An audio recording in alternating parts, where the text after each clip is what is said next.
audience. We are just about to start our last scheduled press conference here at GlobSec. It's my pleasure to welcome here Mr. Jean-Louis Bruguiere, eminent European person and anti-terrorist expert of Council of Europe from Strasbourg, and Mr. Sebastian from Münchow, lecturer of security studies and international and European law at the George Marshall European Center for Security Studies.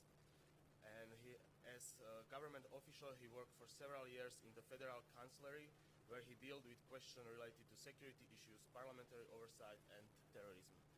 Gentlemen, it's your turn. Just to add, was the full mention.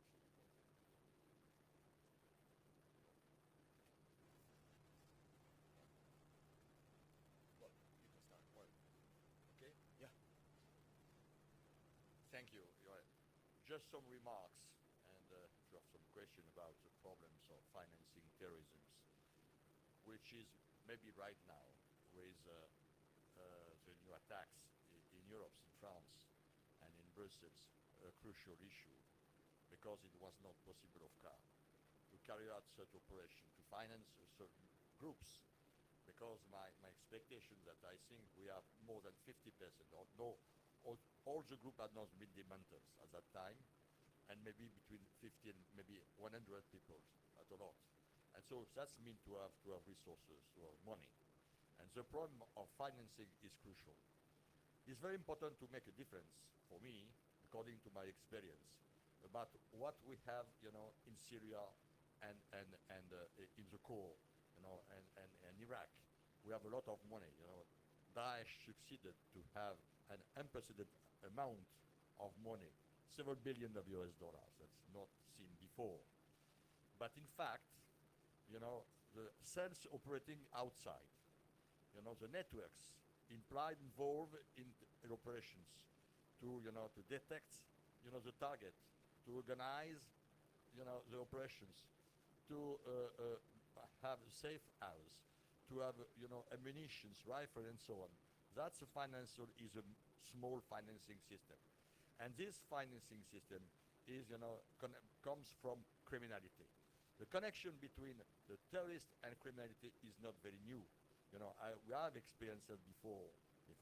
And the problem, and all this money comes not from, some comes from Syria. Not really, because it's very difficult to transfer money. They know that they are monitored by any system. The US, the French, the others have the possibility to connect and to monitor the financial market, the financial banks. So they found money, on locally. And they have many means for that. The burglars, the frauds, the credit card frauds, and especially right now something quite new and very important is the traffic, the smuggling of cigarettes, illicit trade of tobacco. That's representing very important. Right now, about 10 billion of euro a year, in Europe. That's a lot.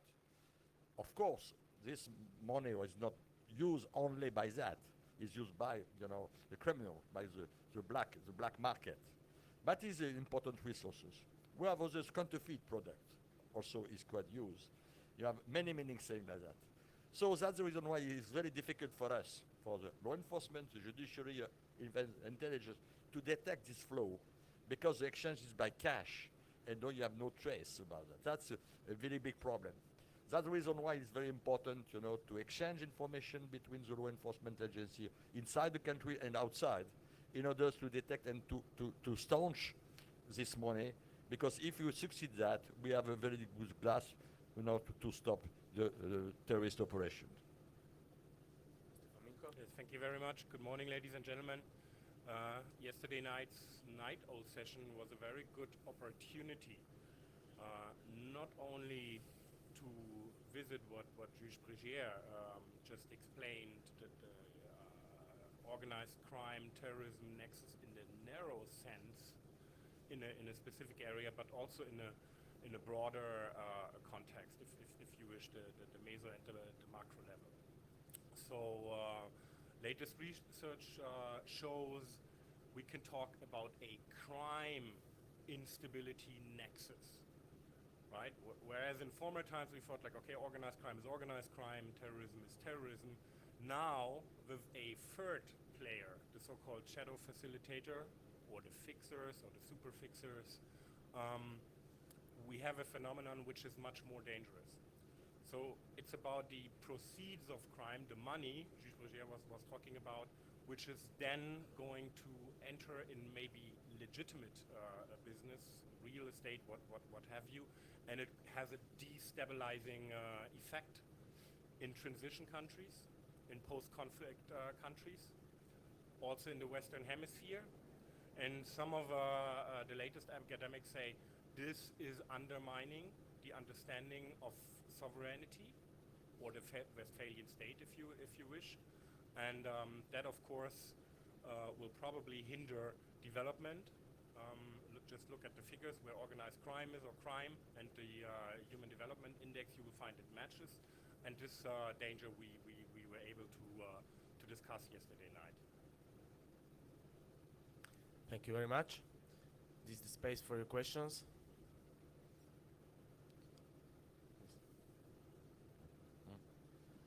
Good morning, Susanna Gabrižová from Euractiv.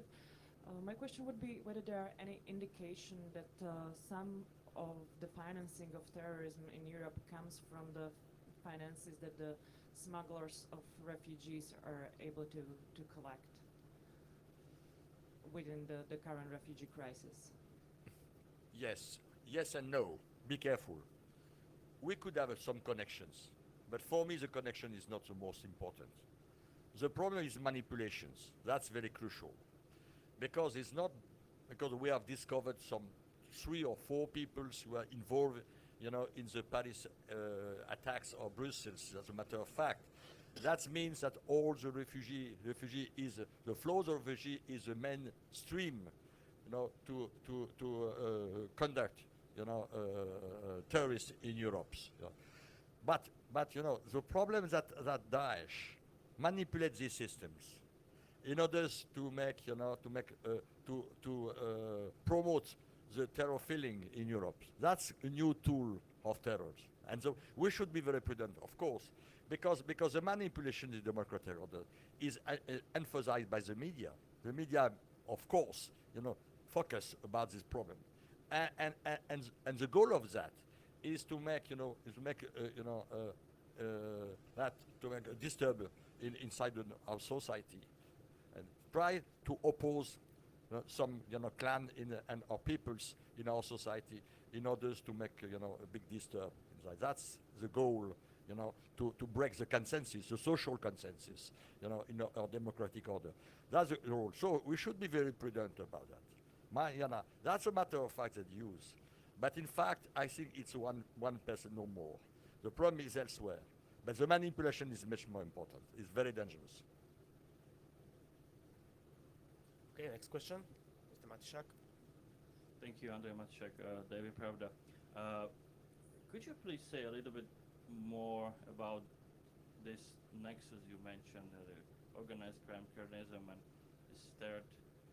Because, we have the discussion at GlobSec, but correct me if I am wrong, but I don't think this is like a really new phenomenon. So maybe it was evolving somehow, and maybe a little bit more broadly. I don't know, I'm writing about those issues, 13 years, and of course we are always talking about the financing terrorism and stopping finance. So can you say, for example, I don't know, from 9/11, what happened, where are our successes, and a little bit also about failure. Thank you. Okay.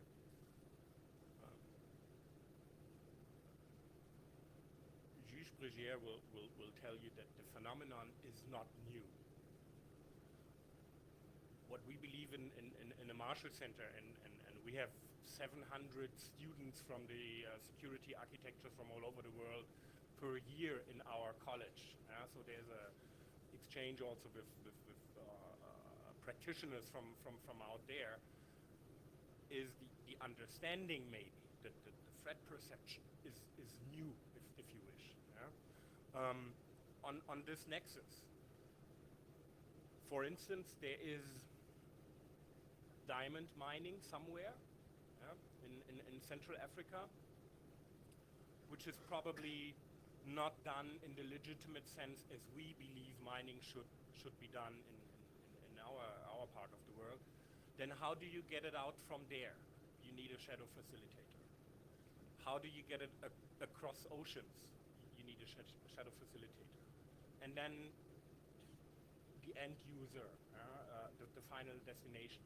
So there's a sort of a hierarchy, but ultimately this is all in flux. And the security architectures are now about to understand it. There are international tools now on the table. Some are still in the drafting process. Plus, as Mr. Bruguiere pointed out, we need to cooperate more on that.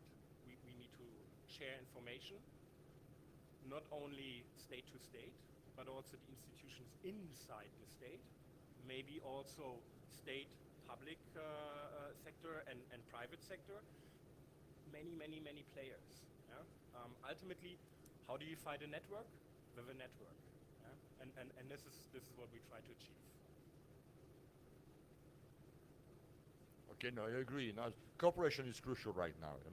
We are facing a global threat. That's a matter of fact. I don't know, but the response is too many fragmented right now, especially inside of the country, because the connections sometimes is not sufficient between the intelligence, the police, the law enforcement, the judiciary.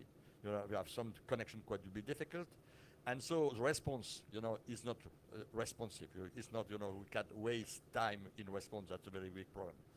And the major problem for me is Europe. Europe, is a big problem, as you know, because the cooperation is globally good. It's not a problem, there's no political issue for that. But in fact, practically speaking, it's much more complicated because it's a set of sovereign states. The problem is sovereignty. As you know, the problem of security, globally speaking, is only of the competence of a member state, not the European Union. Europol or Eurojust is just to make cooperations. It's not the FBI system, of course. And so the problem of cooperation is crucial. And what is important, for example, that each member state, I have experiences when I was in OT, and have his own perspective and experience in threat. Perception of the threat. The perception of the threat in France was not the same 10 years ago was in Spain. For Spain was important, it was ETA, the Basque problems. UK was IRA, remember that. So it's very difficult, speaking, to have the same intensity of detection for two or three threats. You focus on one and you can neglect the others. And the problem is, if you do that, you undermine, the global, fight and understanding of battle. Because the terrorists have not this agenda. They use the global. The globality of Europe. They move very quickly from one state to others thanks to the Schengen zone. And the problem, if you have not a global understanding and reactions in real time, we can succeed in the future. Okay, thank you very much. Unfortunately, we are short of time, so we have to finish. So I want to thank the gentlemen for being with us, and thank you for your attention.